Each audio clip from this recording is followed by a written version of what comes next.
Rox Wilder was left for dead on a strange alien planet after a brutal war. Officially declared dead, he survives alone in a harsh desert with a broken leg and a damaged ship. But when alien survivors find him, they see him as more than just a man. They believe he is a god sent to lead them. Rox must decide if he will accept this role or stay the bitter soldier he has become. As he trains these lost refugees, a revolution begins and the stakes grow higher. Rox is not just fighting for survival but for freedom, hope, and a new future for many lost souls. The story is emotional and full of intense battles, hope, and hard choices about power, faith, and what it means to be human. Rox Wilder pressed his back against the hot metal wall of the dropship's cockpit. Outside, the purple sand stretched endlessly under a dull orange sky. The desert was silent, except for the low hum of his damaged armor. He looked down at his left leg, or what was left of it. The metal and wires of his prosthetic glowed faintly. It was ugly and rough, but it worked. Most days that was enough. He had been alone on this planet for 3 months, 17 days, and about 6 hours. Officially, the universe had written him off. The reports said he died in action. His mother probably got the flag. Someone else had drunk his last beer. The war was over and he was left behind. Rox's fingers tightened around the grip of his gravity hammer. His eyes scanned the horizon through cracked glass, watching the slow movements of the Thari scavengers approaching. Their bronze skin shimmered in the dim light. They moved carefully like predators circling prey. He recognized the symbols carved into their necks. 2 scribes, 3 warriors, and a seer, the kind of people who believed in fate and prophecies.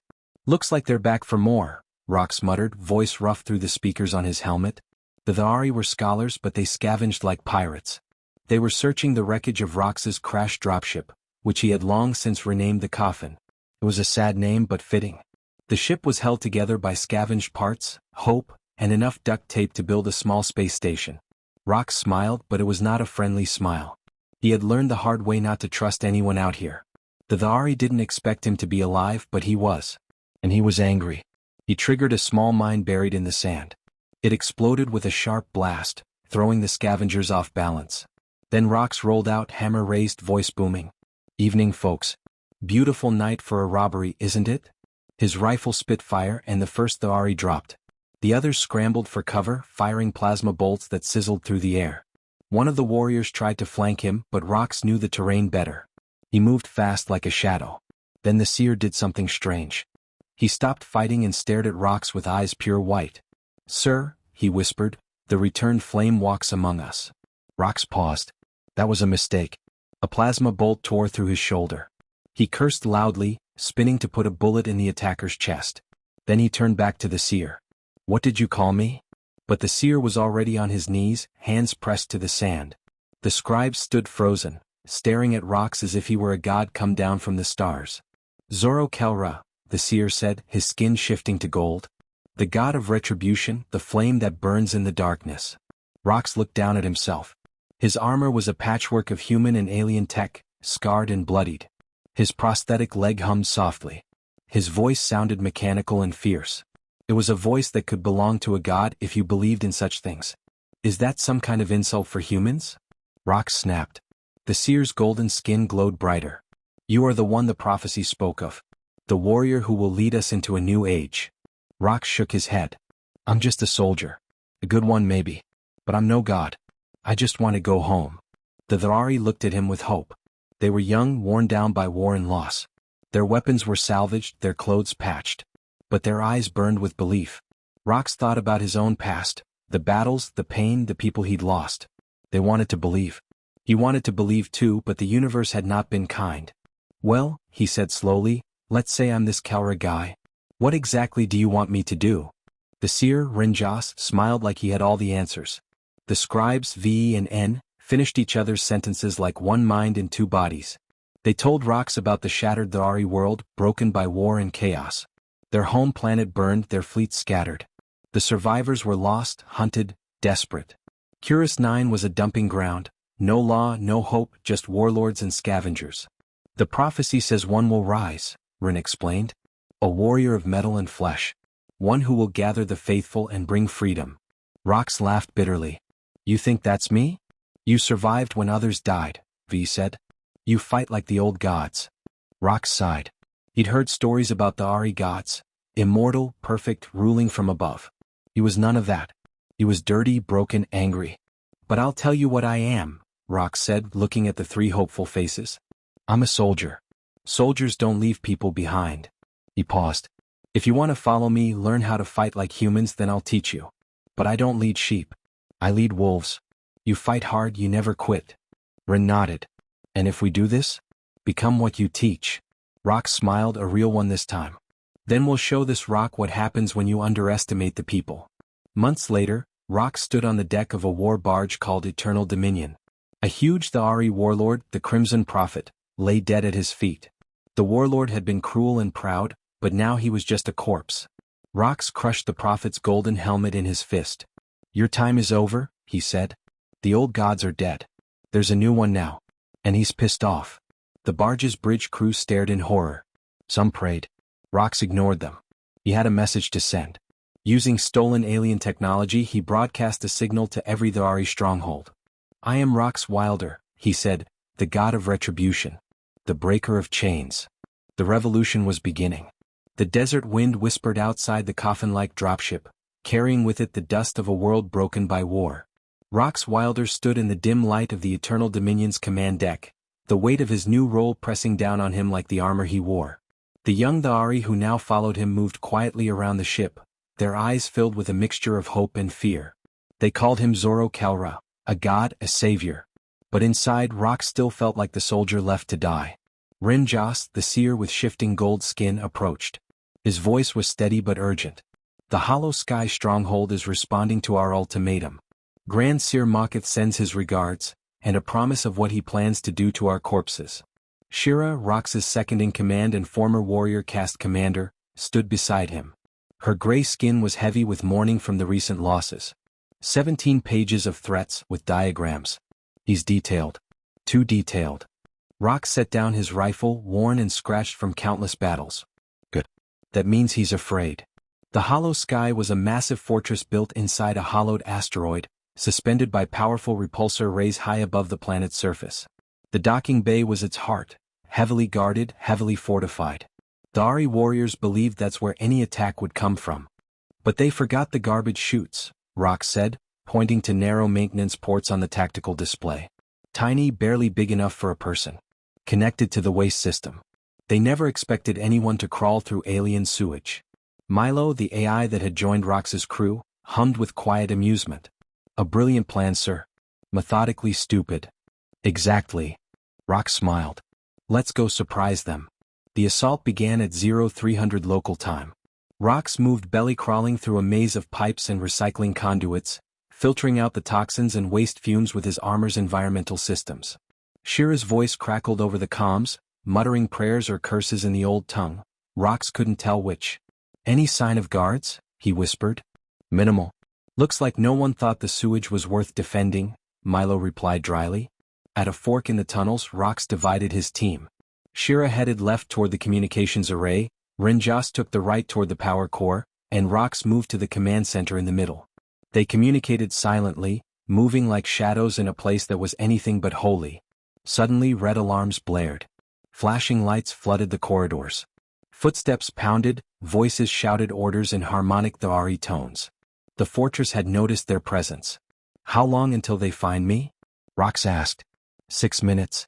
But they're charging the primary weapon. Something big. Rox cursed under his breath. The Seers were sending a message. They wanted to fire on Rox's fleet. Time was running out. He grabbed a thermite charge from his belt. Change of plans. We're going loud. The charge exploded, melting a hole through the tunnel wall. Rox dived through and landed in a corridor filled with stunned Thari soldiers. The firefight was brutal. Plasma bolts sizzled and ricocheted. Rox swung his gravity hammer with brutal force, sending enemies flying into walls. His prosthetic leg whined as it carried him through the chaos. The Seers were deadly, but Rox fought like a human, unpredictable, ruthless. Sneaky isn't always best, Rox joked into his calm. Sometimes you gotta shoot first and ask questions later. Shira's voice was sharp. Try not to die, Rox. Noted, he replied, firing another round. Rox fought his way up 2 levels to the command center. There, Grand Seer Maketh awaited, an ancient Thari whose purple skin marked his extreme age. Surrounded by a dozen warriors, he looked calm, too calm. "You arrive at last," Makith said, voice filled with quiet menace. "Traffic was murder," Rox replied, opening fire. The battle was fierce. The warriors moved with precision and faith. Rox used the room itself as a weapon, turning pillars and consoles into traps. He broke every rule the Tharari believed in, and it worked. When the smoke cleared, only Makith stood. "You are too late," the old Tharari said. "The divine flame will cleanse your followers from the void. The old order will be restored." "Maybe," Rox said, stepping forward, rifle trained on Makith's chest. "But you won't live to see it." Makith smiled coldly. "I have seen the future. You are not the god you pretend to be." "True," Rox said. "I'm just a stubborn man." He pulled the trigger. Makith fell. Rox hurried to the weapons console. The countdown showed 15 seconds left. "Milo, how do I stop this?" "You can't. The firing sequence is locked. But I can redirect the target." "Where?" Rox studied the display. The fortress hung above a planet dotted with refugee camps and warlord strongholds. "The old gods are dead," Rox said quietly. "Time to make sure they stay that way." Milo's voice was satisfied. "An elegant solution." The weapon fired, not at Rox's fleet but at the planet below. The Temple of Eternal Wisdom vaporized in a pillar of light visible from orbit. The sacred place of the Tharari gods was no more. Rox activated the broadcast system. "I am Rox Wilder. The old gods are gone. And this new one has a message." He looked into the camera, armor scarred, prosthetic legs sparking from battle damage. "You thought your gods abandoned you? No. They left me behind." The funeral was held on a Tuesday, a day Rox considered fitting because Tuesdays were usually bad days anyway. Thousands of Tharari came to pay respects, not to a building but to a boy named Kez Nal. 15 by human years, he had joined Rox's army after raiders killed his parents. Eager and brave, he died saving others in a suicide bombing. The procession stretched for kilometers. Tharari of all castes and colors walked together, soldiers now, shaped by Rox's teaching. Shira stood beside Rox, her skin the color of mourning. "They're all like him." "That's the problem," Rox said. "They believe." The revolution had spread. Rebel groups across 3 star systems called themselves the Free Faithful. They fought to overthrow warlords and tyrants who carved up the old confederacy. But the old powers noticed. Rinjas approached, skin flickering nervously. Multiple hyperspace signatures incoming. Human configuration. Rox was not surprised. "How many?" 12 ships. Diplomatic convoy with escorts. "Diplomatic," Rox said, almost smiling. "That's what they're calling it." Months ago, Rox had been declared dead by his own people. Now the bureaucracy had noticed the threat he posed. Time for the grown-ups to take charge. The meeting took place aboard the Bone Throne, once the Crimson Prophet's chambers, now Rox's office. The bone chair he sat in was crude and uncomfortable, a warning to visitors. The human diplomatic team consisted of 3, a soft-faced career diplomat, a military officer who looked like he'd been in fights, and a quiet woman who didn't introduce herself. "Sergeant Wilder," the diplomat began, "I am Ambassador Charlie. We represent the Tyran colonial administration." Rox poured himself a drink of Tharari liquor, fiery and strong. "We have concerns about your revolution, its disruption of trade, resources, and order." Rox studied them. Professionals who managed problems from a distance, never faced war firsthand. "You want me to stand down and hand over command?" "Full pardon. Rank restored. Back pay. Just transfer control." Rox stood, prosthetic legs whining. "Integration. A pretty word for slavery." The room chilled. The woman's hand drifted toward a hidden weapon. "Your revolution inspires others. The galaxy is fracturing." "Good," Rox said. "Chaos is honest." Colonel Martinez leaned in. "You could work within the system." Rox smiled, the terrifying kind. "I'm making a difference by burning it down." The woman spoke again. "When we leave and report failure, what then?" Rox's smile widened. "Tell your bosses Sergeant Rox Wilder resigns from the human race. And if they want to stop me, they can try." He sat down calm. "I have 100,000 Tharari who fight like humans. A fleet. And an AI that thinks bureaucracy is mental illness." He raised his glass. "Every shot fired at us will be broadcast to every refugee camp and prison." The diplomats exchanged looks and left without another word. The attack came 3 days later, just as Milo predicted. Not the diplomatic convoy, real military force. 2 battle cruisers, a dozen frigates, and enough firepower to crush a planet. They emerged confident, expecting an easy victory over primitive rebels. Rox's fleet was rough, salvaged ships patched with hope. His crews were refugees fighting because they had nothing to lose. They fought like humans. The colonial fleet demanded surrender, then fired to demonstrate power, vaporizing an asteroid. Rox's reply was simple and cold. Turn around or see what happens when you pick a fight with people who have nothing to lose. The colonial commander gave a speech about authority. Rox cut him off. Milo light him up. What followed was no normal battle. Rox's ships moved like wolves, striking fast, vanishing, using asteroid fields for cover, fighting dirty. Shira rammed a frigate with a fighter, causing a reactor explosion. Rinjas used improvised torpedoes. Milo found weaknesses and exploited them. The lead battle cruiser, Indomitable, went dark, crippled. Admiral Reeves called for surrender, but it was too late. This is what happens when you underestimate the ungovernable, Rox said. The message spread across the galaxy: the old gods are dead. The old order is failing.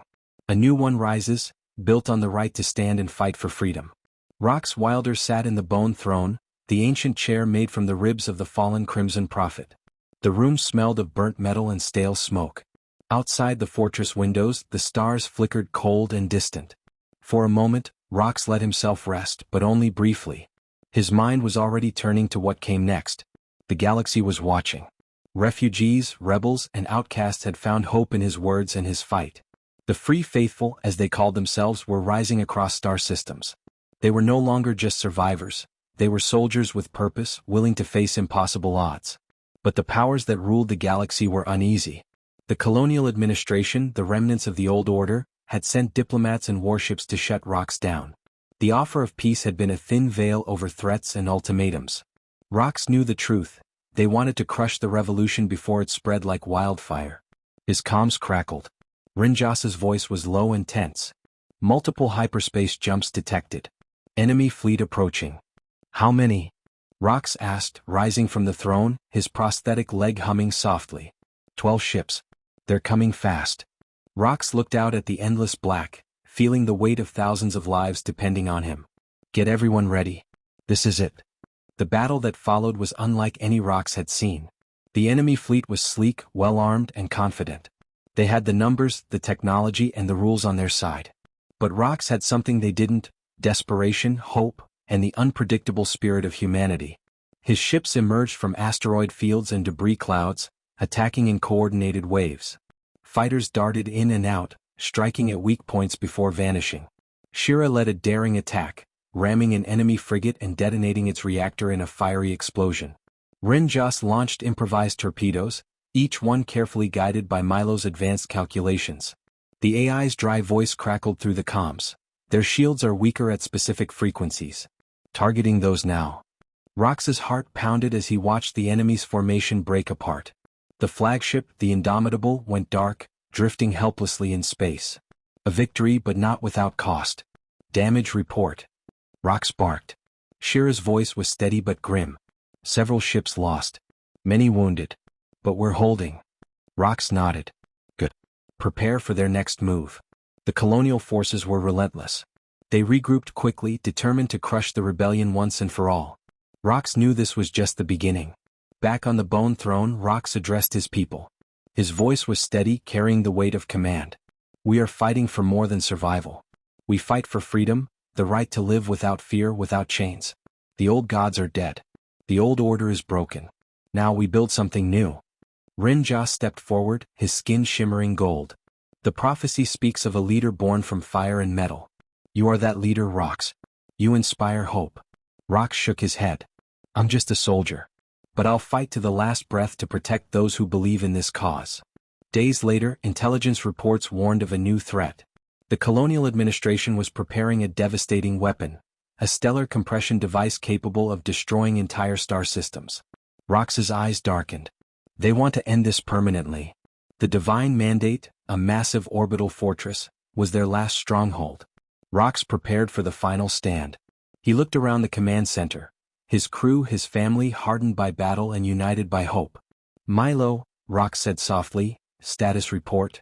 The weapon is charging. Estimated time to deployment, 14 minutes and 37 seconds. Rox clenched his fist. We need to evacuate the refugees. Shira's voice was firm. Fleet is ready, but we all know it's not enough. Rox nodded. We won't abandon them. Not now. As the countdown ticked closer to 0, Rox recorded a message. His armor was battered, his prosthetic legs sparking from battle damage, but his voice was clear and strong. This is Rox Wilder. To anyone who's ever been told they don't matter, who's been pushed down by power and fear, listen. They call me a god, but I'm just a human. And humans don't quit. We don't surrender. We don't accept things just because someone says they're the way they are. The old gods promised order and peace, but they left you behind. I can't promise you safety. I can't promise you peace. But I promise you this, the chance to stand up, to fight back, to be ungovernable. This is not the end. It's the beginning. The weapon fired. The star exploded in a blinding nova, a wave of destruction spreading across the system. But Rox's message had already been sent, carried across the galaxy through quantum networks. It reached millions waiting for a spark. In the aftermath, stories of Rox Wilder spread like wildfire. A soldier left for dead, turned god, turned leader. His name became a symbol of rebellion, of hope, of freedom. Rox's body was gone, but his idea lived on, the right to fight, the right to be free. The free faithful carried his spirit forward, building a future where no one would be left behind. And somewhere beyond the stars, a new age began. The galaxy was changing, and Rox Wilder's name echoed in every corner, whispered in refugee camps, shouted on warships, and painted on walls of broken cities. His message had become a rallying cry. The old gods were dead, the old orders broken, and now anyone with courage could build a new world.